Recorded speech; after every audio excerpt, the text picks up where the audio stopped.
Taped live in front of a studio audience inside the Commoner, located inside Hotel Monaco. It's OG Cooking, a look at food, culture, and people with your host, Olga George.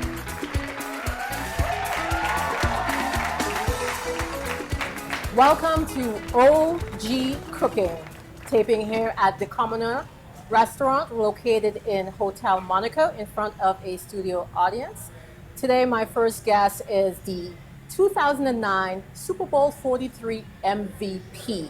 But do you know who he is after he left the gridiron? No? I don't think you know exactly who this man is. Joining me today is Mr. Santonio Holmes, yes. Mr. MVP himself. Yes. How are you doing, sir? Thank you, Olga, for inviting me out to your show. I'm doing wonderful. Can't complain.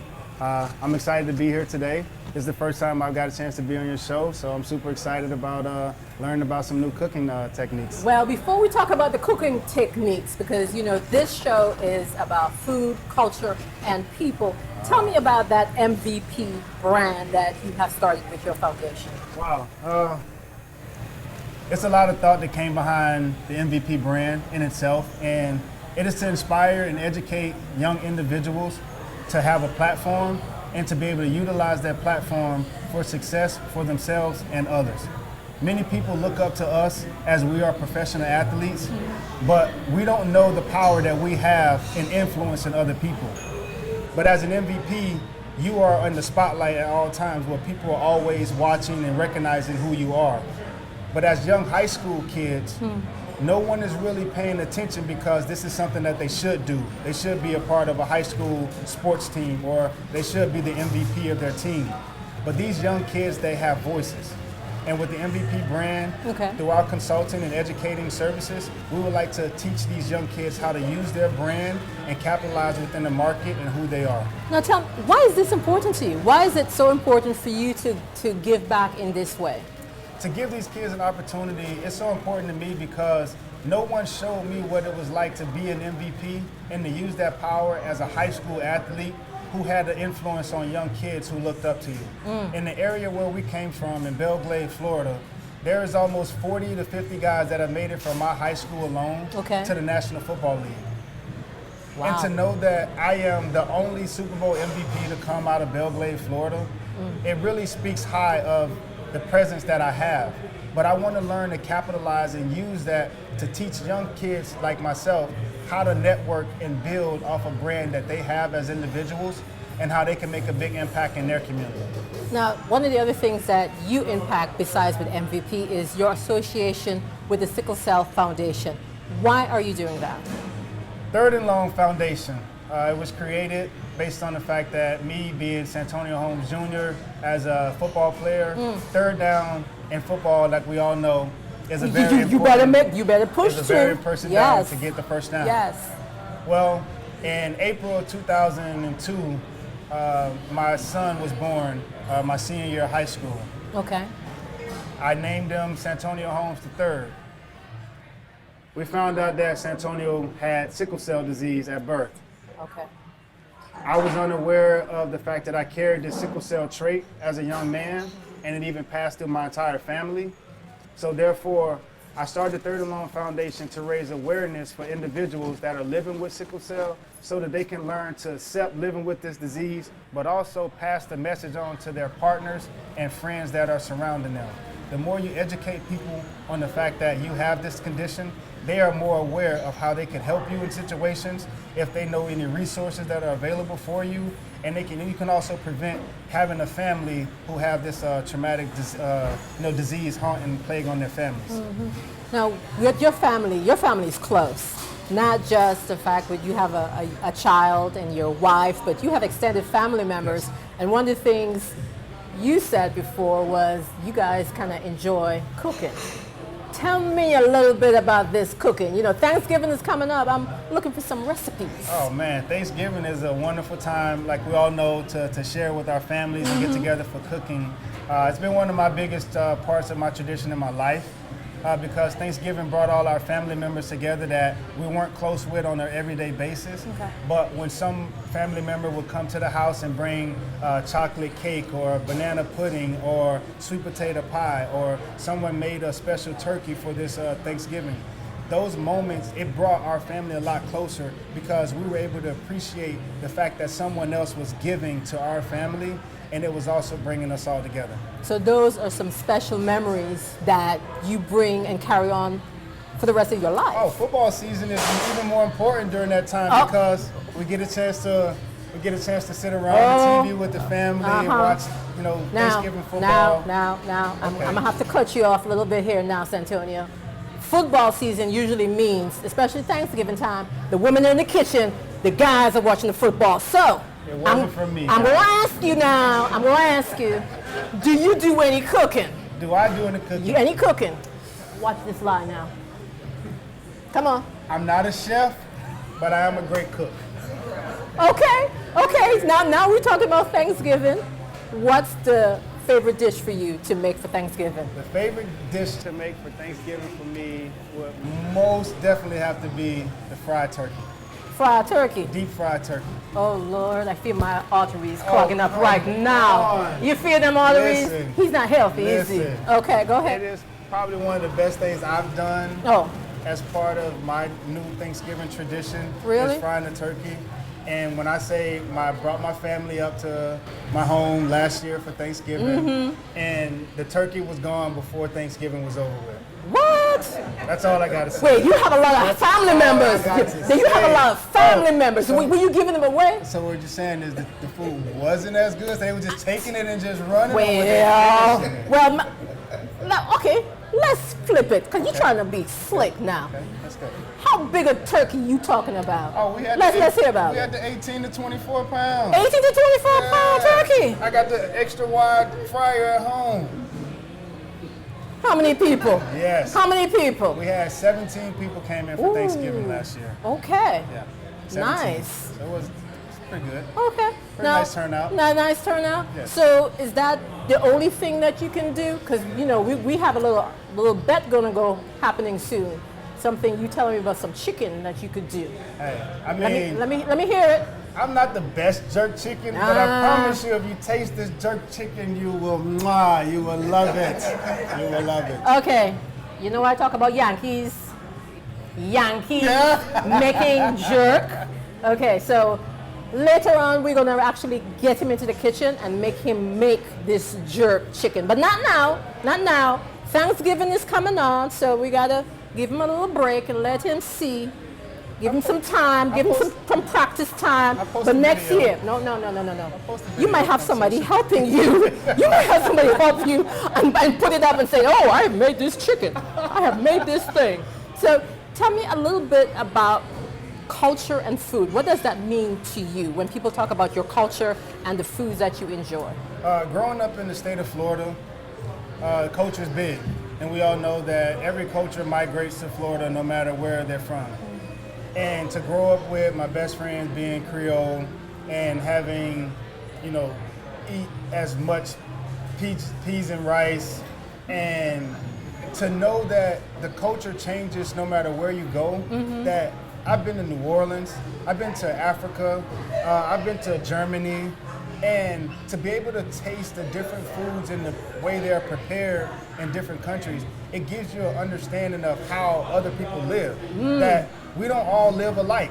We may all eat the same type of food, but it's never prepared the same, and therefore it always gives us that different type of experience that we have. So with the food, there's that common link, but also showing those differences. No doubt. And you're talking about all those different places that you have gone. Have you ever tried to replicate a dish from the places? You talking about peas and rice, jambalaya? Yeah, man, I know the food. Come on now, bring it to me.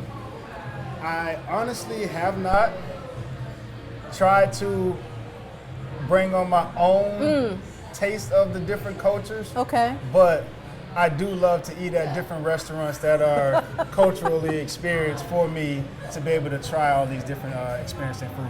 Now, is there any one thing that you would say that people watching, everybody think they know you because they saw you play, they know 2006 you were drafted by the Steelers in an NFL draft. Yes. You've been here in Pittsburgh.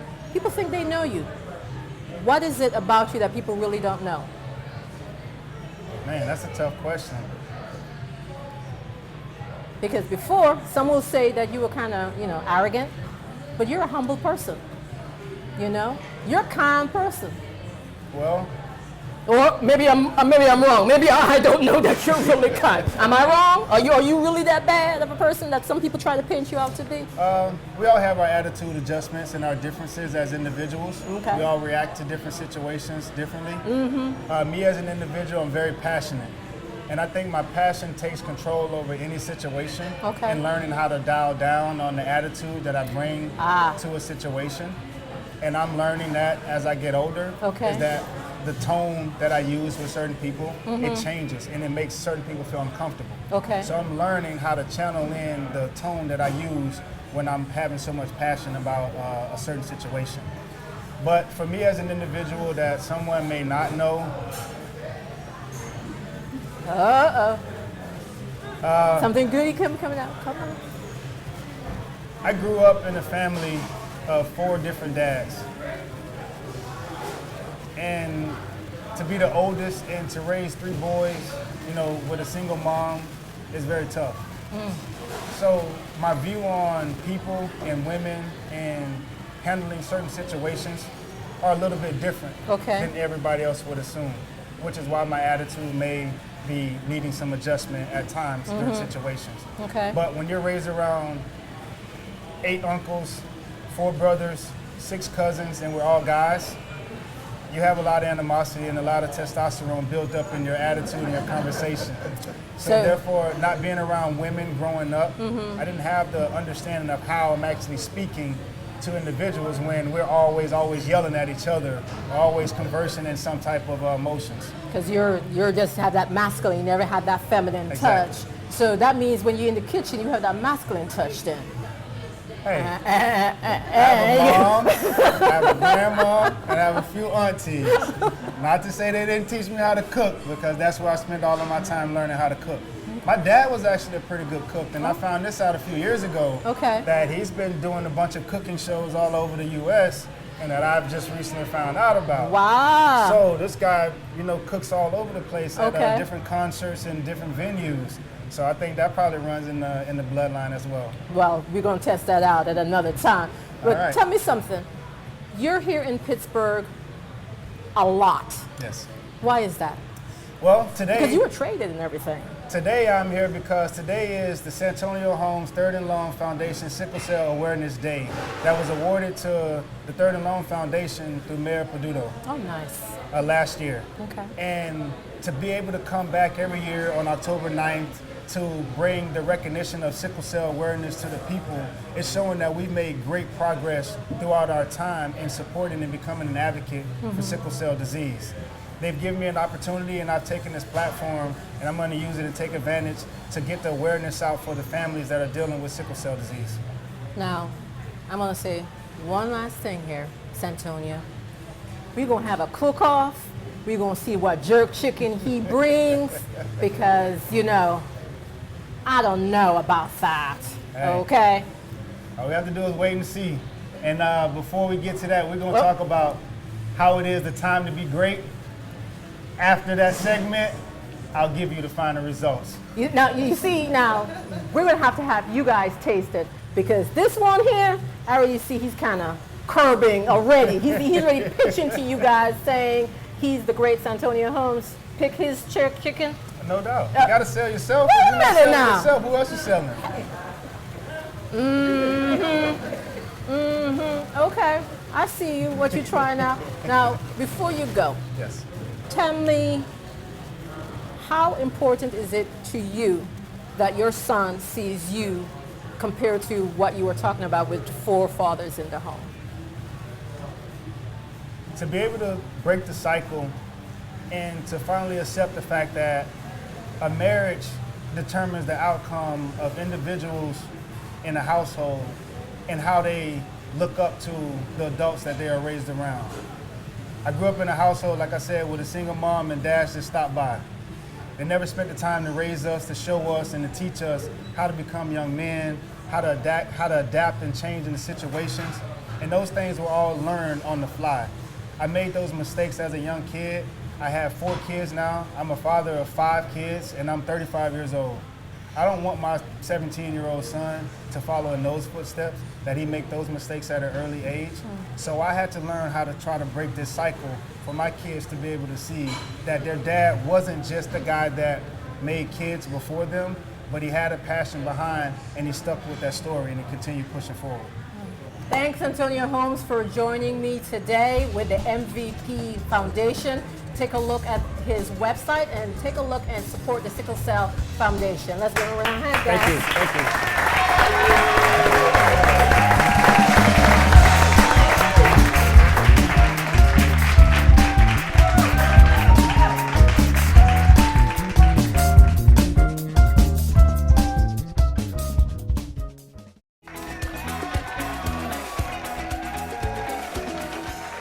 Hi, I'm Olga George. Welcome back to OG Cooking.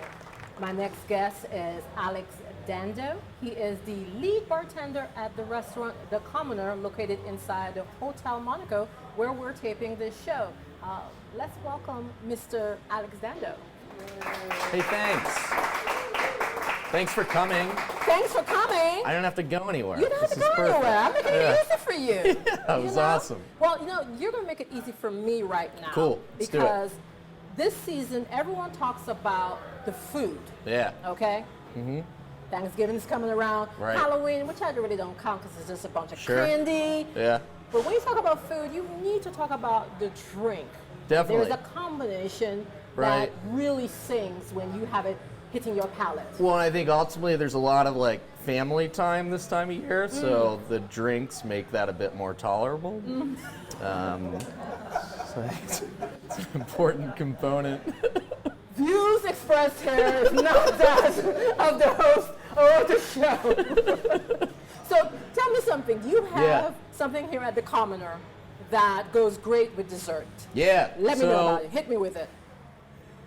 Right here. Woo! So this, we sort of do a rotating version of this drink on every menu. Okay. Full disclosure, we're doing a new menu today. Okay. So this is the first time I've made this. I think it's pretty good.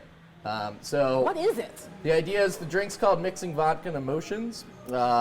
It's always like a vodka Collins at its base. So vodka, sugar, lemon, and soda water. Okay. And then we play around with whatever the ice cube is.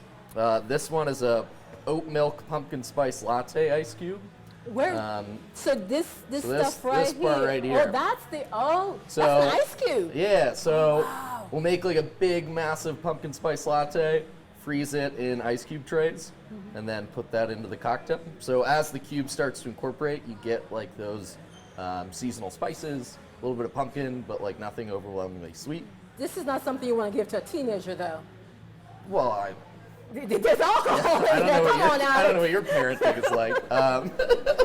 But you could easily make it without alcohol, like just using like orange juice or pineapple juice in place of the vodka, or just using like any sort of like soda or sparkling water on top of the ice cubes. Okay. I think ice is just a really fun way to like add flavor, and then it's super visually appealing as well. It's a fun drink. And it's cool because the drink's different from when it starts to when it finishes. So it's sort of an experience throughout the cocktail. Oh, nice on the palate throughout. Yeah. Okay, all So right. it's a dessert in a glass. Dessert in a glass, perfect to eat with your dessert, your Definitely.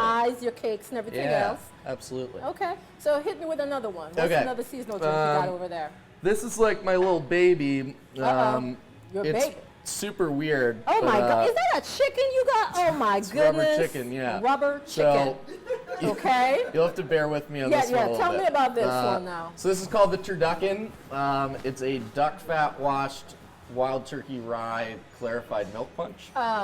Okay, So, Alex. we'll let's backtrack. Yeah, backtrack. You said duck fat. Yeah, so Who has duck fat in their drink?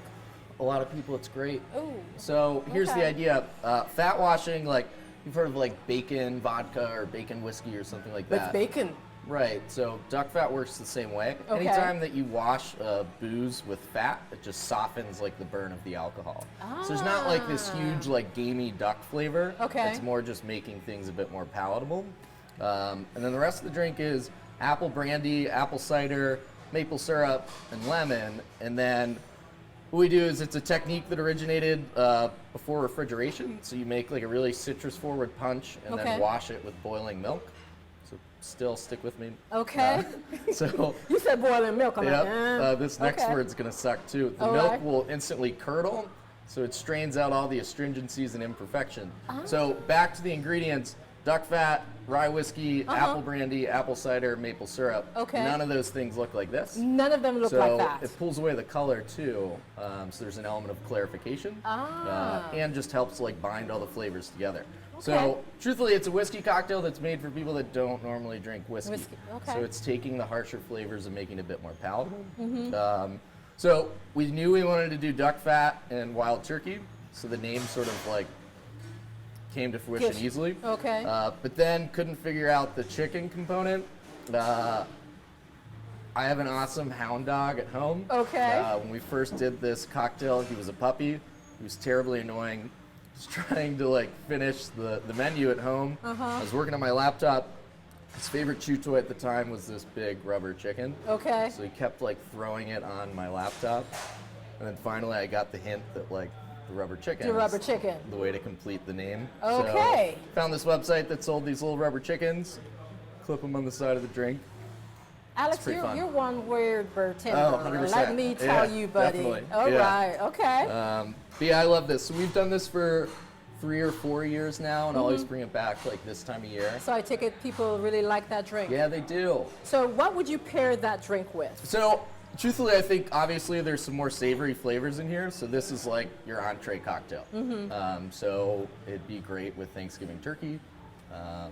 Really any protein this time Any of protein this time of the year, Yeah. lean meat, stew beef, Right, you yeah. know, that kind of stuff. Yeah. Chili. year. Chili. Love Okay. chili. All Let's do right. it. Okay. Cool. Now, if a person is not really liking whiskey, is this Yeah. something safe for them to try? Yeah, definitely. Like this is sort of like a gateway drug to actually drinking whiskey. Oh my God. Yeah. Once again, we don't do drugs, just the alcohol. All right. So But you no, have- it's really like an element of like holding the inexperienced guest hand Oh. to, you know. So then if someone's not love really a whiskey. drinker, but they want Yeah. to say be a little Right. sophisticated, And this that's, is I mean, you that's can something we give try to them. do with most of our cocktails. Like, you know, we're not making cocktails for people that drink tequila shots and whiskey neat. Like, Right. they're going to drink that. It's taking those harsher flavors and making them more palatable. Ah, okay. To the point that you drink it and you know, it's sort of sneaky, or like there's actually booze in here. And there Like is. a rum punch. For sure. Yeah, sneaks Yeah. right. So is it sweet then? Not overly so. You know, I don't think, ideally nothing we make's overly sweet, balancing like the citrus with the booze and then the sugar. So no, I don't think so. Okay. Give me your next Okay. seasonal Next drink one. here. I think this one, I have a. Yeah, you had your eyes I on had this my earlier. eyes on that one. Yeah, so. So tell me about And it. this is something that like you could definitely make at home. Okay. So this is sort of our seasonal old fashioned. So it's a pecan washed old fashioned. Okay. So, you know, old fashions traditionally like bourbon or rye with Mm-hmm. some degree of sweetener and then bitters. Yes. So, you know, really you're just adding a few accent ingredients to highlight the flavors that are already there. Okay. So with this one, for a sweetener, we used maple syrup, and then took the bourbon and just infused it with pecans. So we have an awesome wood oven down there. I just roasted the pecans in the wood oven, but it would work in any like Oh. convection oven. And doing that like releases all the oils in the pecans, so Okay. the infusion's like more intense. So is that the smell I'm getting right now? Yeah, for sure. Is the pecan Yeah. and not the whiskey? No, Okay. yeah. So then it, you know, also makes that initial approach to the glass a bit more welcoming. Intense? I would say I welcoming. would say welcoming because that's Yeah. like bam. Yeah, but it's not like you opening know? a bottle of like Jack Daniels Well, and putting your nose in it. that's true. Yeah. But still, it's Yeah. like okay. So what would you drink with the pecan old fashioned? What I eat with the pecan old Yeah. fashioned? Anything. Because you're gonna be drunk. You're gonna be drunk after that. Yeah, So this you'll is eat anything definitely with one of it. those when like, you know, the in-laws come over that you haven't seen in a while. Yeah, that kind of a Thanksgiving you're talking for about. Sure. Right. Yeah. After a hard day of work. I'm painting like a terrible You're picture terrible. of my family. I was about to say, your family sees this. Again, I didn't tell him to say this. For sure. I think they're get used him. to me disappointing them in these things, Oh, so it'll be okay. No. Well, I want to try that, but I'm Yeah. afraid to try because I want to make sure that we still have this conversation going. Sure. So I might try it afterwards. Oh yeah, we're gonna make a bunch of these We're afterwards. gonna make a bunch of these afterwards, and have a good time. everyone can have some fun with that. Definitely. So we talked about the drinks and everything, Yeah, sure. and you talked about you creating one of those. What made you get into bartending? So I started in college. Truthfully, the idea was to like find a job that paid the most beer money, and this was sort of it. But honestly, I always had an interest in food and beverage growing up. I remember like spending weekends with my grandmother in the kitchen, and that was always a super fond memory and something that I really enjoyed. Going out to dinner with my parents was always like super exciting. Like I remember always looking at the menus online before we got there, and I already knew exactly what I wanted. Right. So yeah, food and beverage has always played like a big part of my life. So, I think there was some point where I considered like going to culinary school, but ended up going to college. So when I was looking for that job my freshman year, it was sort of being able to return to that decision and choose both. So I applied to like a million restaurants with no experience. Finally, somebody called me back. Started as a busboy. Then, there was this sort of like mass opening of restaurants in Pittsburgh. Right. So that also was coupled with a mass exodus of bartenders from the restaurant. Right. So we were showing up to work one day. I was 17, which is illegal, and my manager at the time was like, "You're bartending." And like I didn't know how to make a Jack and Coke. Okay. I feel so terribly for whomever was sitting in front of me those first few years, but it was a really cool way to learn just by like trial and error. Then my degrees are in philosophy and sculpture, so Perfect. it's not. Bartender. Yes. It's not like people were knocking the door down with job offers after college. So met the guys from Kimpton, realized like, this is something that I could truly focus on and make into a career. And that's it. So, I'm fortunate to work with like a really fun group of people, and we all sort of empower each other and have a really good time. And I think the big thing is like not taking ourselves too seriously. Gotcha. Like, if we want our guests to have fun, the first step is ensuring that we're having fun ourselves. Right. And food and beverage is better everywhere. So to be able to like differentiate yourself from those around you, like you got to do weird stuff. So I think it took a while to like earn the trust of our guests to some degree, but now people know we're weird. So, Okay. Come to the Commoner, see Alex, get weird drinks. Yeah, for sure. That's it.